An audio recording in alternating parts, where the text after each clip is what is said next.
Jake, what's going on, my man? Great to see you. How are you?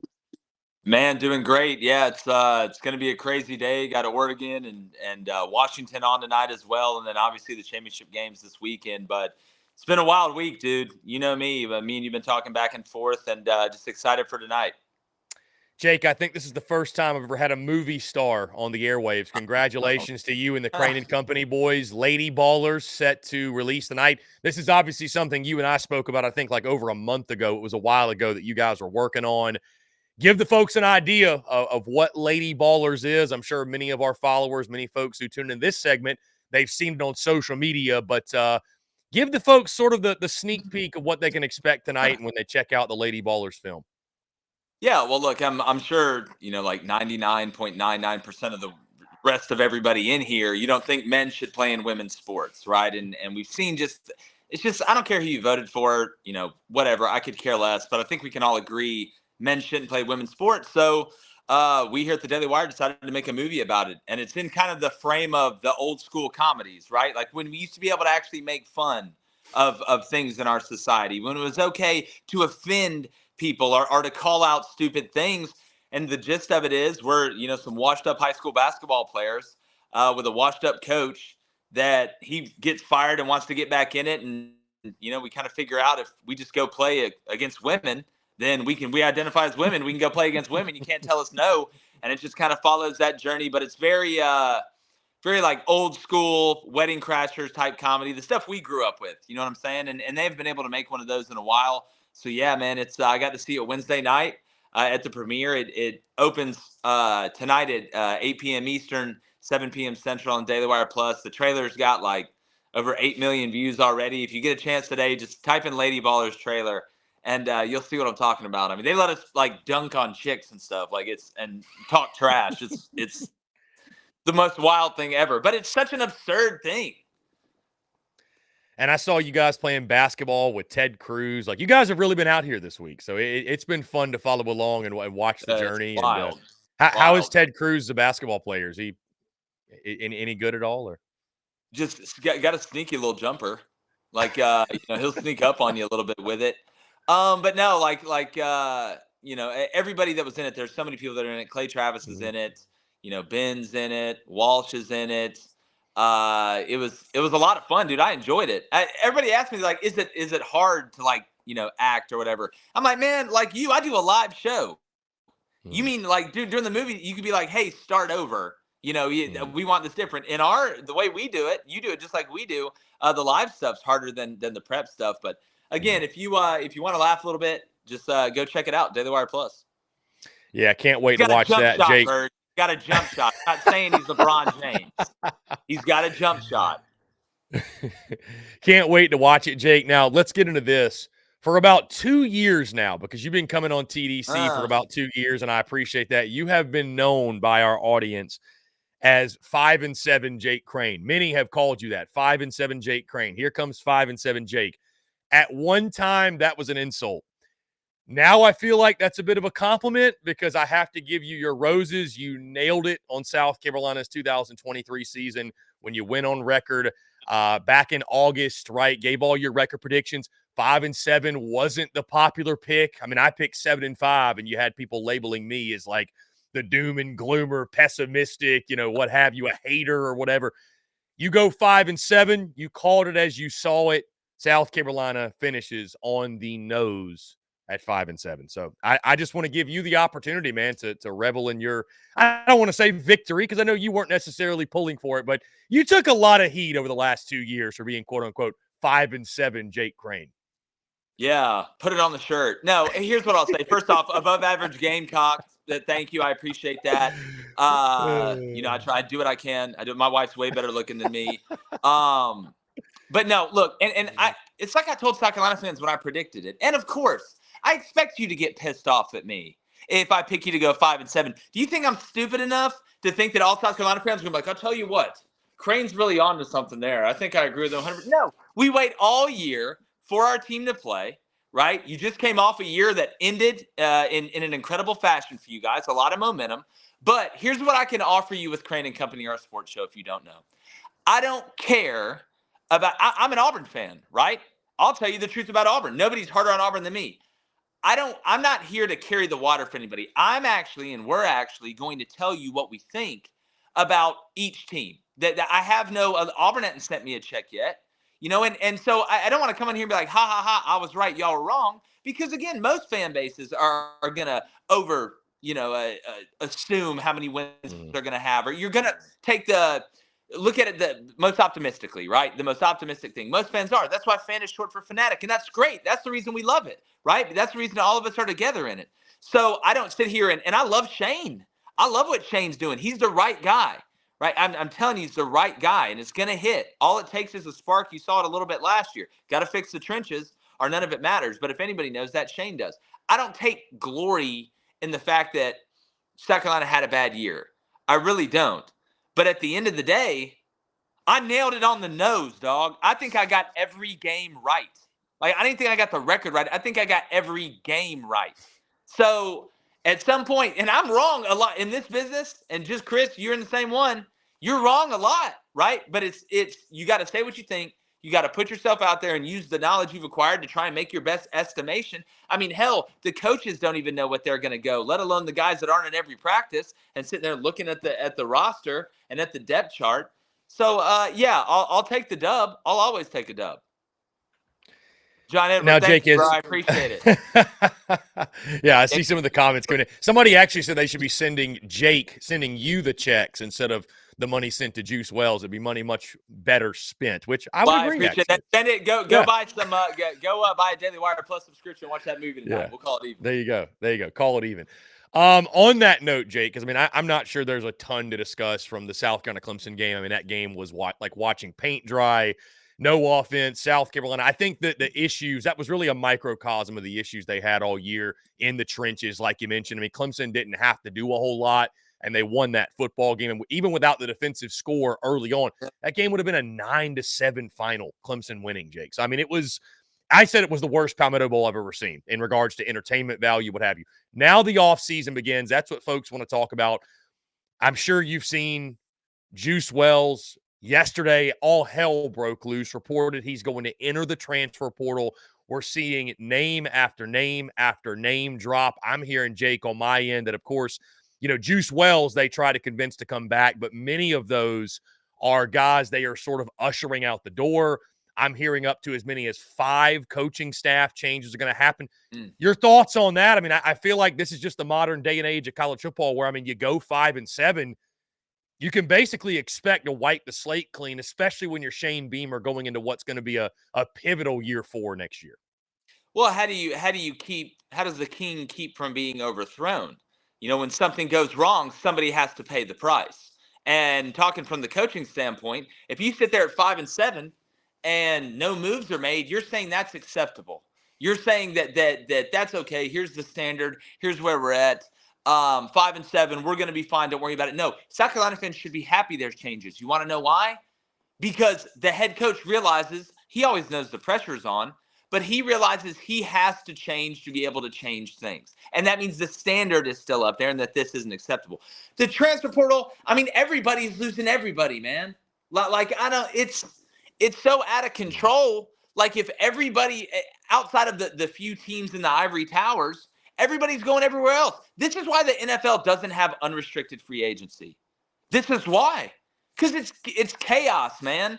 It's absolute chaos. So am I going to sit here and say South Carolina is on fire because players are transferring?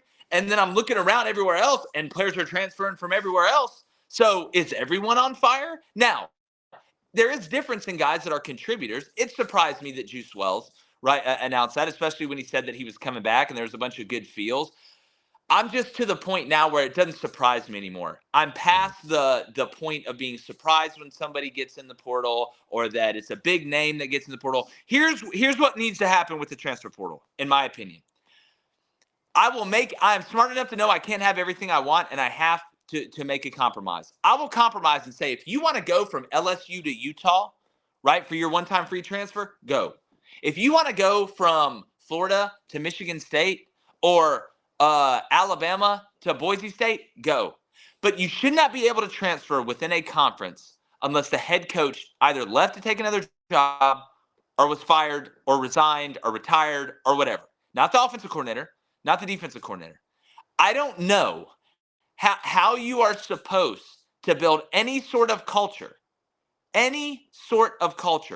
when guys, it is a revolving door every single year, a lot of times at key positions. This isn't basketball. This is a roster of 125 individuals. Now with the new rules, you can sign 85 new guys in a year. You can bring in 85 guys in a new class. This sport isn't built like that. So to be able to have success over long periods of time, you can't have that. So there's got to be some type of compromise, but then there can't be because y'all dumbasses let it out of the box with no guardrails or regulations, just like you did NIL. And then you look at me and go, oh, it's a disaster. Well, of course it was, idiot. The tornado siren didn't go off, and now the town's ripped to shreds. Do you feel like, Jake, you make a lot of great points, and I agree with you. Do you feel like that because of the revolving door that is college football, I mean, we need changes. I mean, I think there's things that need to happen. Does it devalue a coach like, for example, Shane Beamer? And I'm just trying to get your perspective here. Just like him, where it's like the big selling point for Beamer was culture. And it's like, it's hard for him to maximize what he's really good at, which is building that culture when you have the revolving door. You see what I'm saying? Like Dabo, Yeah. you could say the same thing to a degree. Like it's if you're making a culture hire at the head coaching spot, moving forward, I'm like, maybe that's not the way to go because there's no culture in college Chris, football what's the anywhere. alternative? Hire a guy that doesn't know how to build culture? I mean, to me, it's like that's one of the main ingredients. Even NFL teams need culture. Like that's this. It's not just a hey, ma'am, wham, bam, thank you, ma'am, whatever they call it. Like it's not. That's not how you do it. So I guess it's just like, all right, well, we'll just hope to keep enough people where we can, or just make it so unbelievably fun. I don't know what you're just going to bring them ice cream every 5 minutes. All right. The best way to do it is the best way it's to do anything. You pay them. To me, I think if I'm going to do an NIL contract out of a collective with a player, part of that contract is your ass is staying here for at least 2 years. And if you don't stay here for at least 2 years, you're going to pay back every cent of NIL money you got from this contract, which is how it should be, which is how it is in the real world, right? You don't just go and sign a contract and it's one way. Oh, and here's a free scholarship and degree. It's bad business. Like it's bad business. And I think that's what really, Jake, bothers people about the Juice Wells thing, a guy that, appeared in 3 games. It was rumored that he was actually cleared to play at about the halfway point, but sat out. I feel like that's, not even just at South Carolina, but the grand scale of things. It's situations like that are a black eye on NIL because when you're asking the common fan to pay their hard-earned money and invest their money into these collectives, and then something like that happens, I mean, the common fan sits there and says, like, what's the point? I just – that's a tough situation. Question whether the players love it like you love it, right? That's what it comes down to. Well, why am I going to sit here and just watch the TV in horror every game and have a lot of my week revolve around this game if the most important people that affect the game, which are the players, don't care about this place? You kind of lose that local feel of it, right? Like you almost become a little bit more detached to it. Like, wait a minute. What makes college football great is that feel. That's what separates it, I think, from the NFL. So when we lose that, you lose the on the field product's great, and that matters, of course. The players are fantastic. It's a better product than it's ever been. But I mean, it worries you because it goes against what you fell in love with college football for. Mm-hmm. And I said that yesterday, Jake. I think the business of college football, the product on the field is better than it's ever been, but I feel bad for the diehard fan like you and I, many others that grew up with a certain feel around the game that now with portal, NIL, that feel is affected. We'll just say that. So, Jake, let's get into Auburn, Alabama, the Iron Bowl. I asked Chris Marler. We ain't got to talk about that. No, I have one question. I asked Chris Marler this same question a couple of days ago. He gave me the Bama perspective of 4th and 31. What was going through your mind during that final play, or that final play of that drive, I should say? We're gonna blow it. I even tweeted. I posted when Bama got down there, this is setting up for the ultimate Auburn heartbreak. I fully felt that. When Yeah, the snap went past Milroe, though, I was like, okay, this would take a miracle. Little did I know. Man, I can't believe it, dog. We handed it to him. Handed it to him. Like, you know what? At least 2 years ago when Bryce Young went 99 yards, they earned that 99. You know what I'm saying? They won that game. They went and took that game. I was like, you know what? Y'all got it. That game went exactly how it had to go for Auburn to have a chance to win. You couldn't have asked for it to go any better. Will Reichert's out here missing field goals, right? We got a call on a review. I couldn't believe it. But then I swear, I just knew, just in my heart of hearts. Like, people ask me all the time, because, I'll tell you who I'm a fan of. It doesn't affect my analysis. But they're like, Jake, why are you dead inside? Because of this. What do you mean? It's What do you those mean? moments. It's those moments that make it really Well, easy to be here's what I'll objective, say. I'd imagine. Here's what I will say. I made a deal with myself and God after 2010 when we won the national championship. I'm fine, whatever, right? Thank you. I'm good. I can die now. Then we made the Final Four in basketball. Couldn't believe it. Absolutely couldn't believe it. And then in 2013, the kick six, the prayer and Jordan Hare. I knew it was coming back.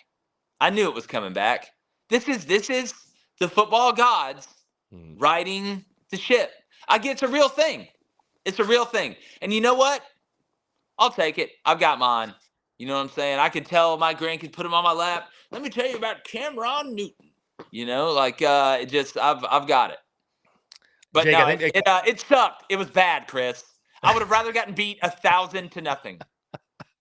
I think they call that, Jake, karmic debt is what they call that. So whatever you want to phrase it as. I signed the papers, so.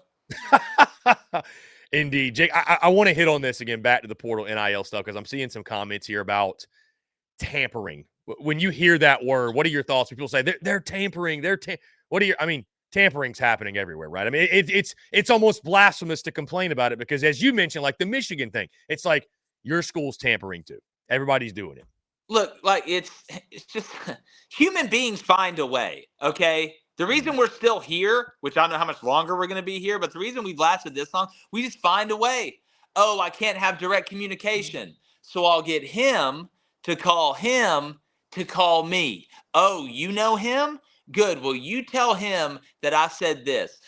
You're going to find a way. There's always been tampering.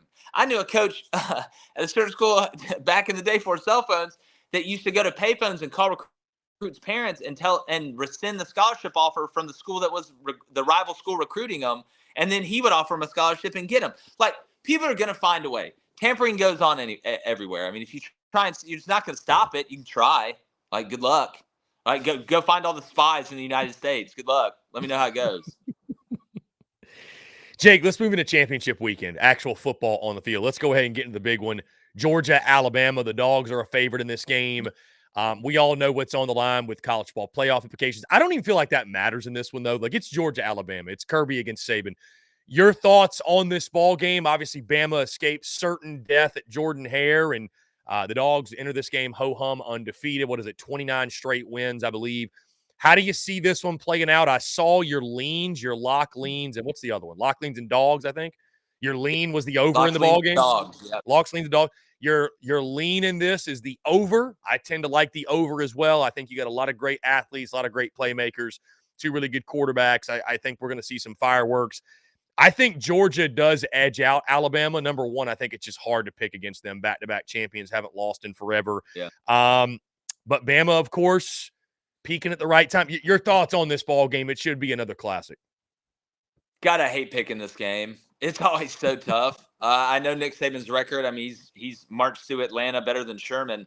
I like Georgia. The 5.5. I actually think they find a way to cover it. I do think Alabama's going to use the quarterback design run game, not just RPOs and zone read stuff, but actual design runs, Q power, Q counter. Georgia struggled with that because it stretches you out laterally, right? Whenever you face it, everybody's like, Georgia's had more trouble facing rushing teams where the quarterback can run too. Well, yeah, duh. There's like more people to worry about. Like, I'm not worried about Spencer Petras out here, keeping it and going around the end and scoring. Jalen Monroe's one of the best athletes on the field. So I think Bama will be able to hit some of those. But I think Carson Beck in this offensive line, if they couldn't get to Quinn Ewers, they're not getting to Carson Beck. I know it's a lot earlier in the season, but Georgia's offensive line's outstanding. I think the Dogs win. I had it 34-27.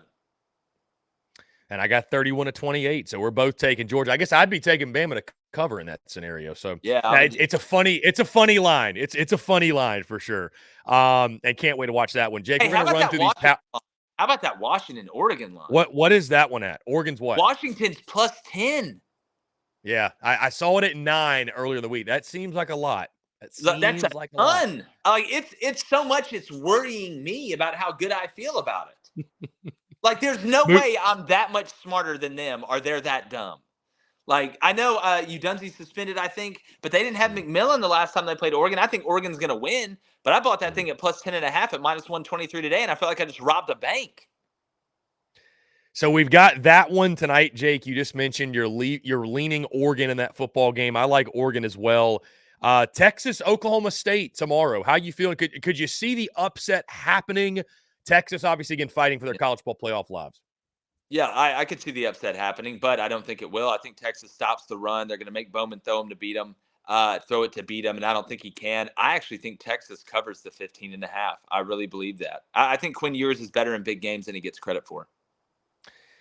Jake, Michigan and Iowa. I don't think Iowa has a chance in this one. Did you see the first half team over-under total of 0.5 point for Iowa? Did you see that? I'm not surprised. I mean, it's the most impressive thing I've ever seen. They're 10-2. I don't care if they play in the Big Ten West or not. No chance. I'm ladder betting Michigan. This one, it may be back and forth, punt for a little bit. But once Michigan scores 10 points, it's over. I like Michigan. I like Michigan big. Jake, finally, the Power 5 games, Louisville and Florida State. It sounds like Tate Rodemaker may not play in this game for FSU because of some concussion stuff. I mean, again, Florida State sitting there at what were they in the latest college ball playoff rankings? I think number 5, were they in the rankings? Is that correct? I think they moved them down to 4. They're at 4 now. What does Florida State have to do? I mean, I agree too. If they finish undefeated, they should be in, but it's not that simple. So, do they need to win big? Is it just win and they should be in? Win. You got to win. There's no way they can't put you in. Because if they don't, the regular season doesn't matter. Then it's all contingent on one player, right? Then why do we even play the regular season? If you can go undefeated in the regular season, one guy gets hurt, you're out of the playoff. Dude, come on. We really want to live in that world? I mean, if it was the guard, they wouldn't be out of the playoff. I know Jordan Travis is a quarterback. He's a hell of a player.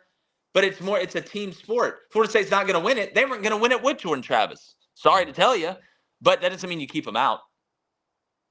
Jake, of the non-Power 5 conference championships, are there any that intrigue you? We got Liberty, New Mexico State tonight, Troy and Appalachian State tomorrow, Toledo, Miami, Ohio. Do any of those games, there's more obviously, but do any of the group of 5 conference title games, they do anything for you? I always love watching Liberty play because I like Caden Salter. New Mexico State's obviously playing really well. Sunbelt, I coached in it. That one's always fun for me. James Madison should be playing in this game. It's an absolute travesty that they're not. But yeah, I mean, I would say those. And then, getting ready for Army, Navy too here down the stretch. I'm excited about that one. Boise State, UNLV. UNLV runs a very exciting offense. If you haven't seen them this year, you need to go watch that game. Boise State got to the conference championship game without their head coach. It's interesting. I mean, SMU right now, maybe the hottest offense in the country that nobody's talking about, sitting there at 10-2. So yeah, I'm interested in all of them. Jake, Brian Harsin back to Boise State? No way. He's chance. enjoying himself, just chilling. Jake, one last thing. I have to imagine your Wednesday show, Crain Company, is probably going to be one of the most viewed of the year because at that point we will know. Actually, maybe it's Sunday we'll know, right? December the 3rd. Is that when they drop that? Yeah. The college football playoff rankings, what have you. How do you expect it? What do you expect the Final Four to be? I feel like either way, we're going to get mass chaos. Yeah, give me Georgia, give me Michigan, give me Texas, and give me Oregon. No FSU. So you think they're going to leave them out? I think Louisville will beat them. Oh, there we go. Okay. That would solve a lot of problems. That would solve a lot of issues.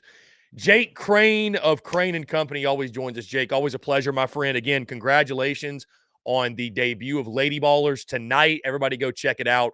And it's always a pleasure having you on, my friend. I appreciate it, man. Always great coming on. Gamecock Barbecue, yes, it would work in the SEC. It's an RPO-based offense. Appreciate it, Chris, as usual, man. Y'all go check the movie out. Yeah, man. Appreciate you, Jake. We'll talk soon.